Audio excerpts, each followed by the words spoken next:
I don't know about you, but I think New Zealand is just fascinating. A small and prosperous island nation at the end of the world. They have beautiful sceneries almost everywhere you look. They have a world-famous leader. They are very good at promoting their country for tourism. Crime is low. They did fabulously well, or at least as well as you can expect, during the pandemic. They have a brilliant rugby team with their world-famous haka. They have a very capable cricket team with really the most adorable personalities. They have more sheep than people by an order of magnitude. The weather is nice. By nice, I mean not hot. I don't know if there is anything to not like about the island nation. It is fabulous.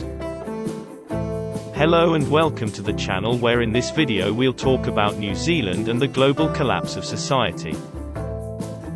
The entire mystique surrounding the place gets even stronger when we hear news about our most wealthy public personalities, like Hollywood actors and successful entrepreneurs and rich investors buying huge tracts of land in New Zealand. They are doing it because, apparently, it is the place to be when the apocalypse comes. I mean, the country did quite well with the ongoing pandemic with very few cases and deaths. Apart from that, for survival during an apocalypse, it has enough land area for agriculture and food, with not enough people to support. It is fairly isolated yet fairly well off with fairly good infrastructure.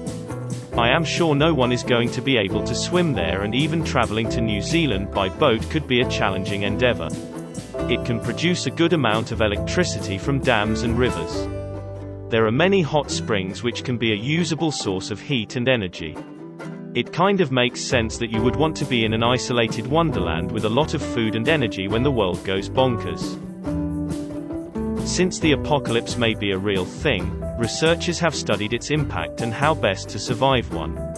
Or at least which countries or locations are best set up to see through a collapse, also known as the Great Simplification. So a study from the Anglia Ruskin University in the UK looked at countries to figure out the ones which are best positioned.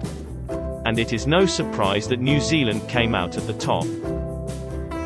The Guardian writes that New Zealand, Iceland, the UK, Tasmania and Ireland are the places best suited to survive a global collapse of society, according to the study, while the tropics are slated to suffer the most. One of the myriad reasons why our world may collapse are the interconnections and the interdependencies that we have created and come to rely on.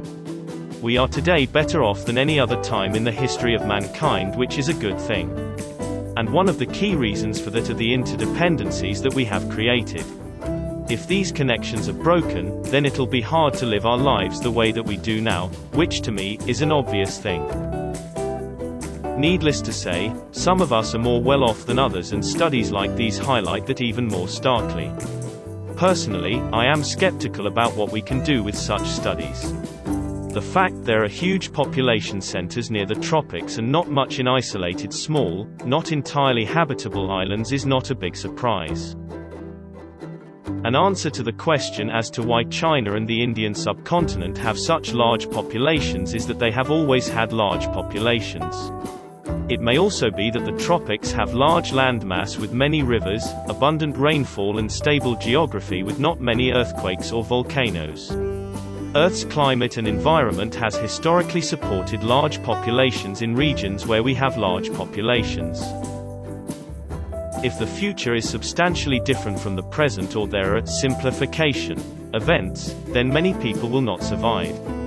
And some, who are lucky to be born in the right place at the right time and maybe to the right parents, will survive. The current geopolitics, with nation-states and well-defined, well-policed boundaries, do not allow for large-scale migration. There is no reason why this may change in the foreseeable future. And in one way, that is what the study is telling us. Anyway, that's it for this video. Thanks for watching, and I'll see you in the next one. And please give a like if you enjoyed it.